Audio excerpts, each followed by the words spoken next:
याच्यापेक्षा बुद्धी ही जास्त दिलेली आहे परमेश्वर, आणि ती बुद्धी दिल्यामुळं मनुष्य हा श्रेष्ठ आहे.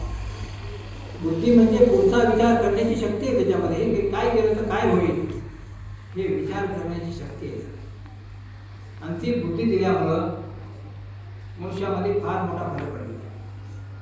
जसं लहान मुलगा असतो, लहान मुलाने आईवडिलाला मारलं, कोणाला दगड मारला, त्याला माफ असतो, आज्ञा नाही.